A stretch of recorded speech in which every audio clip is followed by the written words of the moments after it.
오늘은 신명기 19장 1절에서 5절까지의 말씀을 본문으로 도피성이신 예수 그리스도라는 제목으로 하나님의 말씀을 나누도록 하겠습니다.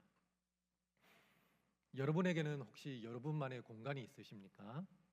사람은 누구나 자기만의 공간이 필요합니다. 치열한 전쟁터와 같은 학교, 회사, 세상에서 살아가다 보면 몸과 마음이 지치고 힘들어지죠. 사람들과 부대끼며 사는 것은 생각보다 많은 정신적, 육체적인 에너지를 소비하는 일입니다. 자녀들이 학교에서 돌아왔을 때 살갑게 인사도 하고 이야기도 좀 나누면 좋으련만 아이들은 자기 방에 들어가서 좀처럼 나오지 않습니다. 남편이 회사에서 퇴근했는데 집에 와서는 방에 들어가 버리거나 아니면 거실에 앉아서 TV를 켜고 멍하니 앉아 있을 때가 있습니다. 지친 몸과 마음을 달래고 회복하고 머리를 비우기 위한 자기만의 공간으로 들어가는 것이죠. 아이도 자기만의 공간이 필요할 때가 있습니다. 어떤 아이는 실컷 잘 놀다가 안 보여서 찾아보면 침대 밑에 있는 작은 공간에 들어가 있습니다. 저희 집 아이 같은 경우에는 어릴 때 자기 몸이 겨우 들어갈 만한 장난감 집에 들어가서 숨어 있더라고요. 왜 그럴까 곰곰이 생각해 보니 사람은 자기만의 공간이 필요하기 때문이었던 것 같습니다. 다르게 말하면 자기만의 도피성이 필요한 것이죠. 하나님은 이스라엘 백성들을 위해서도 공간을 마련해 주셨습니다. 그 공간은 자기가 의도하지 않게 사람을 죽이는 죄를 범한 죄인을 위한 공간이었죠. 사람을 죽인다는 것은 비록 고의가 아니라고 할지라도 큰일이죠. 현대 법체계에서도 자기가 의도하지 않았음에도 다른 사람을 죽이거나 다치게 한다면 과실치사라는 명목으로 벌을 받게 됩니다. 그러나 억울합니다. 내가 잘못하려고 한 것이 아닌데 죄인이 되어버리기에 답답하죠. 이런 사람들을 구제해 주시기 위해서 자비로우신 하나님께서는 도피성을 만들어 주십니다. 3절과 4절 말씀 함께 읽어볼까요? 시작. 내 하나님 여호와께서 내게 기업으로 주시는 땅 전체를 세 구역으로 나누어 길을 닫고 모든 살인자를 그 성읍으로 도피하게 하라.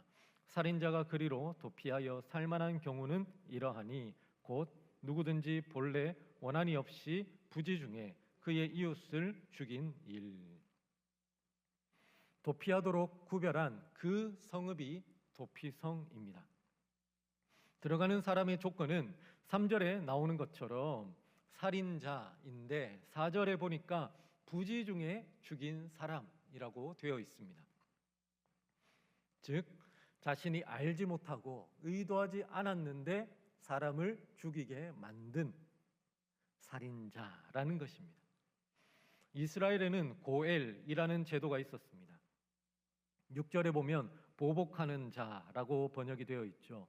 룻기에 보면 룻을 아내로 맞이하여 룻과 나오미의 가문의 명맥을 잇게 한 보아스가 고엘입니다. 고엘은 기업 물을 자라는 뜻을 가지고 있는데요. 가족, 친척 중에 어려움을 당한 사람을 구원하는 사람을 의미합니다. 이스라엘은 친족 사회입니다. 친족이 어려운 친족을 구제하고 그 상황을 살펴주고 그 가문을 보존해 주는 것이 미덕입니다.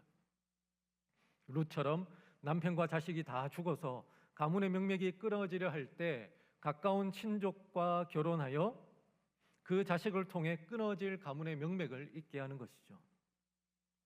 오늘 본문에서는 친족이 누군가에게 살해를 당했을 때에 그 살인자에게 피 흘린 값을 치르도록 하는 사람을 고엘이라고 말하고 있습니다. 가족이나 친척의 피해와 어려움을 그대로 갚아주는 사람이 고엘인 것이죠. 이것은 이스라엘에 정식적으로 허용된 제도 그리고 권리였습니다. 그렇기에 자신이 모르고 사람을 죽였다고 할지라도 그 보복하는 자에게 잡히면 피 흘린 죄를 따라 죽임을 당해야 했습니다.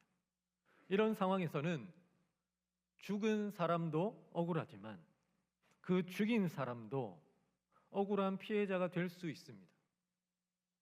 하나님은 이런 상황을 방지하시고 그 죽인 사람의 생명을 보존하시고자 도피성을 마련해 주신 것입니다. 도피성은 말 그대로 도피하는 성이라는 뜻이죠. 오늘 이 도피성의 말씀을 통해 하나님께서 우리에게 주시는 영적인 은혜를 살펴보고 우리의 삶에 적용해 보길 원합니다. 여러분, 도피성의 말씀을 통해서 우리가 새겨야 할 내용은 우리는 도피성이신 예수 그리스도께 피해야 한다는 것입니다. 오늘 본문인 도피성은 민수기 35장과 여호수아 20장에서 거의 동일한 내용이 나오고 있습니다. 하나님께서 구약 성경에 3차례에 걸쳐서 긴 본문으로 말씀을 주신 것은 이 도피성의 제도가 중요하다는 의미입니다. 그리고 우리에게 주는 영적인 의미가 분명하게 있다는 것이죠. 오늘 본문에서는 성읍으로 도피하게 하라라고만 나와 있는데 동일한 맥락을 다루는 민수기 35장과 여호수아 20장에 보면 도피성이라고 명확한 이름을 알려주고 있습니다. 이 도피성은요, 영적 구속사적으로 해석을 해보면 예수 그리스도를 의미합니다.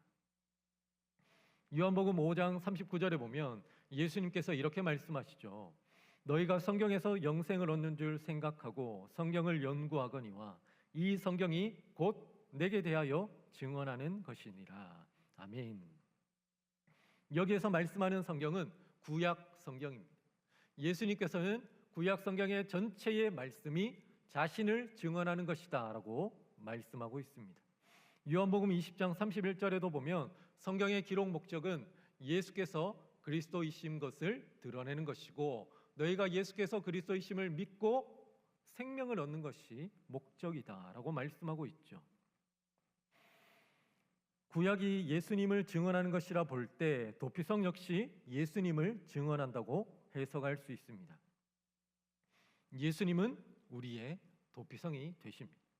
우리의 도피성이신 예수 그리스도는 구약의 도피성과는 비교할 수도 없는 놀랍고 큰 은혜를 베풀어 주셨습니다. 도피성은 대상이 제한되어 있었습니다. 살인자, 그것도 고의성이 없는 사람에 한정되어 있었죠. 고의로 살인한 사람은 그대로 죽어야 했고 다른 죄를 지은 사람은 다른 절차를 거쳐서 벌을 받아야만 했습니다. 그리고 제사를 드리면서 영적으로 자신의 죄를 용서받아야 했죠. 그러나 우리의 도피성이신 예수 그리스도께로 나아가는 대상에는 제한이 없습니다. 모든 사람이 다 해당이 되는 것이죠. 모든 사람은 죄인입니다. 죄로 인해 이미 죽은 사람이라고 말씀하고 있죠. 그리고 영원히 죽어야 하는 사람입니다. 하나님께서는 아담에게 죄를 지으면 반드시 죽으리라 라고 말씀하셨죠. 아담이 죄를 범한 이후 그를 비롯하여 그의 후손인 모든 자손은, 모든 사람은 영적으로 죽은 상태로 태어나며 육체적으로도 죽게 되었습니다. 그래서 에베소서 2장 1절에 보면 이렇게 말씀하고 있죠. 허물과 죄로 죽었던 너희. 로마서 3장 23절에서는 이렇게 말씀합니다. 모든 사람이 죄를 범하였음에 하나님의 영광에 이르지 못하더니. 모든 사람은 죄로 인하여 죽었습니다. 그로 말미암아 하나님의 영광에 이르지 못합니다. 스스로 구원을 얻을 수 있을 만큼 의를 얻지 못하고 구원을 얻을 수 없는 것입니다. 죄로 말미암은 심판과 형벌만이 남은 비참하고 절망적인 존재가 되었습니다. 우리 하나님께서 죄인인 우리를 위하여 도피성이신 예수 그리스도를 보내어 주셨습니다. 누구든지 도피성이신 예수 그리스도께로 나와 믿으면 죄사함과 구원과 용서의 은혜를 받을 수 있습니다. 죄로부터 해방되고 자유함을 누릴 수가 있습니다. 모든 죄값을 예수 그리스도께서 치르셨기 때문이죠. 그 은혜와 자유는 예수께 나오는 누구에게나 값없이 주어집니다. 에베소서 2장 1절에 보면 이렇게 말씀하죠. 그는 허물과 죄로 죽었던 너희를 살리셨도다. 아멘. 로마서 3장 24절에 보면 이렇게 말씀합니다. 그리스도 예수 안에 있는 속량으로 말미암아 하나님의 은혜로 값없이 의롭다 하심을 얻은 자 되었느니라. 아멘. 그렇기에 죄인인 모든 사람은 예수님께로 피해야 하는 것입니다. 예수님이 도피성이 되어 보호하시고 은혜를 베풀어 주십니다. 우리는 예수 그리스도를 믿음으로 신앙생활을 하고 있습니다. 그렇다면 이미 예수님을 믿고 신앙생활을 하는 우리는 어떠해야 할까요? 우리가 예수님을 믿음으로 죄를 용서받았다고 할지라도 여전히 우리 안에는 죄가 있습니다. 이 세상은 아직 다 구속되지 않아 죄로 물들어 있죠. 이런 우리의 모습으로 세상을 살다 보면 죄의 유혹을 받고 때로는 죄를 짓고 죄로 인해 넘어지곤 합니다. 우리는 여전히 죄에 대하여 연약하기에 사투를 벌이며 살아가죠. 그래서 죄로부터 계속해서 자유함을 누리고 주님의 용서와 자비와 긍휼을 얻기 위해 도피성이신 예수 그리스도께로 나아가야 하는 것입니다. 요한일서 1장 9절에 보면 이렇게 말씀하고 있죠. 만일 우리가 우리 죄를 자백하면 그는 미쁘시고 의로우사 우리 죄를 사하시며 우리를 모든 불의에서 깨끗하게 하실 것이요. 아멘. 예수님께로 나아가 우리의 모든 죄를 아뢰어야 합니다.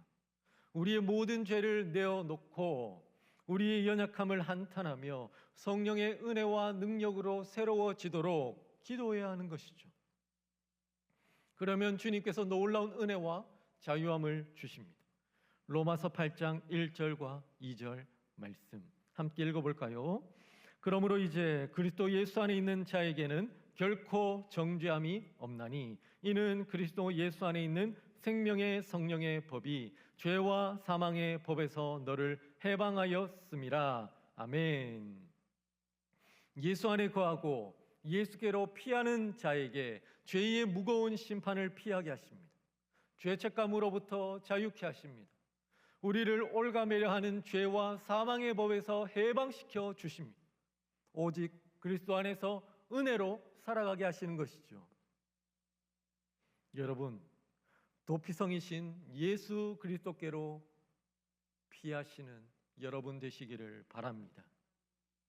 살아가는 삶의 모든 순간 예수께로 피해야 하는 것입니다. 이 세상은 치열합니다. 갑갑하고 두려울 때가 있죠. 삶의 무게는 얼마나 고되고 무겁고 힘든지요. 우리 주님은 여전히 죄로 인해 왜곡된 세상에서 살아가는 우리의 현실을 잘 알고 계십니다.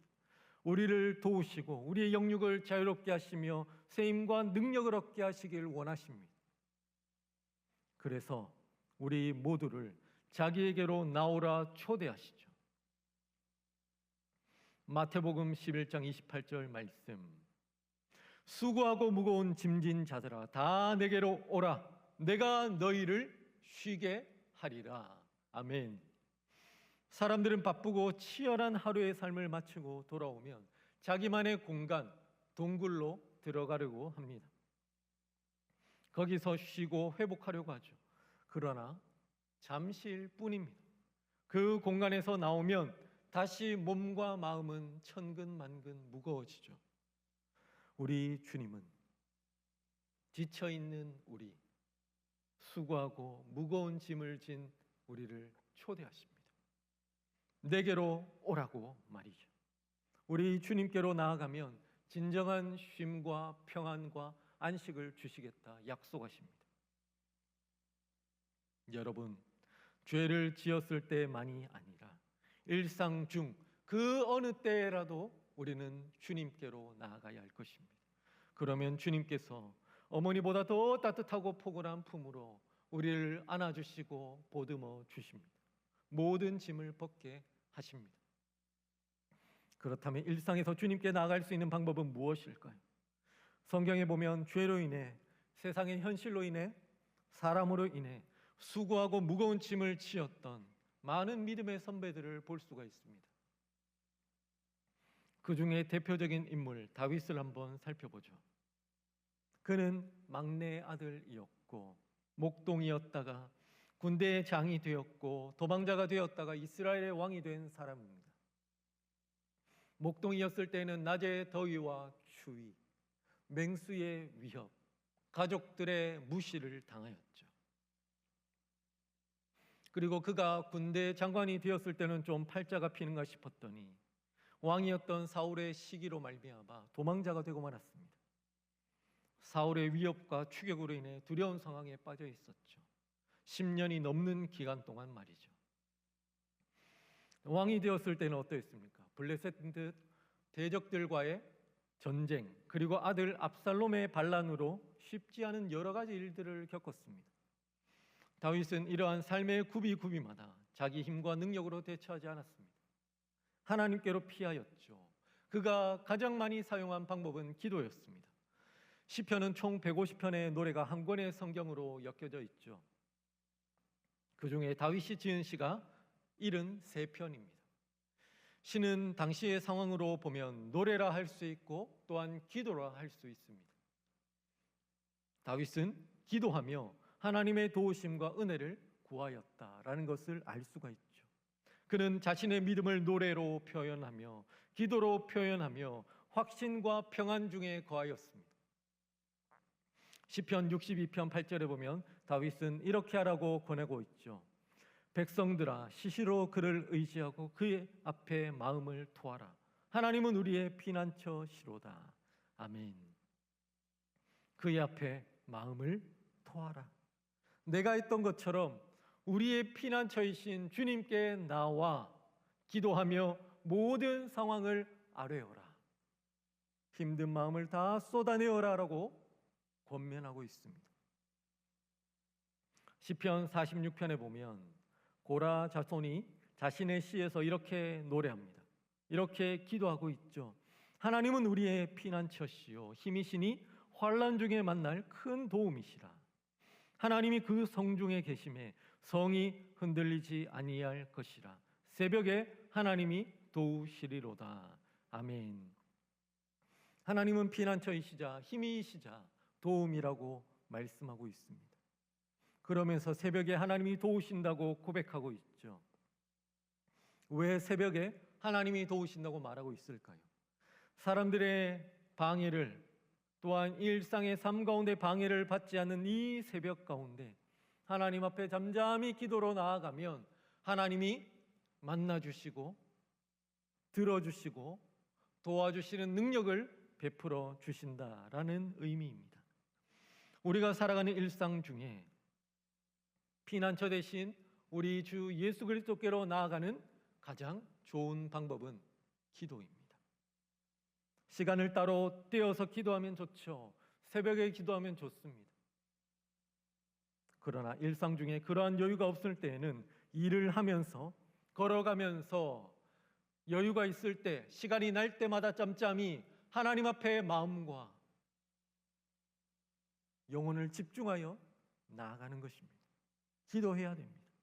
나의 피난처이신 하나님, 나의 도피성 되신 주님, 나를 도와 주옵소서. 그러면 신실하신 주님께서 응답하십니다. 자기 안에서 우리를 쉬게 하시고 자유롭게 하시는 것이죠.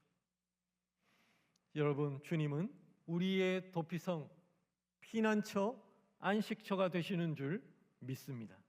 한 주간도 도피성이자 피난처 되시는 주님께 피하심으로 그 은혜를 누리는 여러분 되시기를 축복합니다.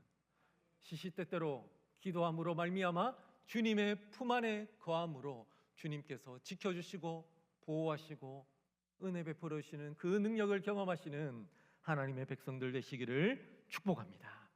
이 시간 들은 말씀을 기억하며 함께 기도하도록 하겠습니다. 이 시간 함께 주님 앞에 기도하며 나아갑니다. 하나님 아버지 감사합니다. 하나님 오늘 귀하고 복된 말씀을 들었습니다. 주님께서 우리의 도피성이 되어주시고 안식처가 되어주시고 피할 곳이 되어주신다라고 약속하시니 감사합니다. 주님, 이 시간 주님 앞에 간절히 기도하오니 하나님 시시때때로 우리가 주님 앞에 나아가길 원합니다. 이 염라는 세상 가운데에 하나님 아버지 우리는 두렵고 떨릴 때가 있고 힘들어질 때가 있고 하나님 아버지 낙심할 때가 있고 죄로 인해 넘어질 때도 있습니다. 그러나 주님 안에 우리가 거하길 소망하며 기도로 주님 앞에 거할 때에 주님께서 우리를 자유케 하시고 우리에게 영적인 쉼과 안식을 주시며 우리의 몸이 또한 주님 안에서 평안을 누리는 그 놀라운 은혜를 베풀어 주시옵소서. 여호와 하나님께서 역사하시고 은혜를 베풀어 주시옵소서. 하나님 도와 주시옵소서. 은혜로우신 주님, 죄로 인해 죽었던 우리, 심판을 받고 이 죄의 형벌을 받아야 하는 우리를 용서해 주시고 자유를 주시기 위해서 도피성이신 예수 그리스도를 보내어 주셔서 감사합니다. 우리는 예수 그리스도를 믿음으로 말미암아 도피성이신 예수 안에 거하게 되었고 죄사함과 자유의 은혜를 이미 받았습니다. 그런데 때때로 여전히 죄로 인해 넘어지기에 죄악된 세상에서 죄의 유혹을 받아 죄를 범하기에 도피성이신 주님의 은혜가 필요합니다.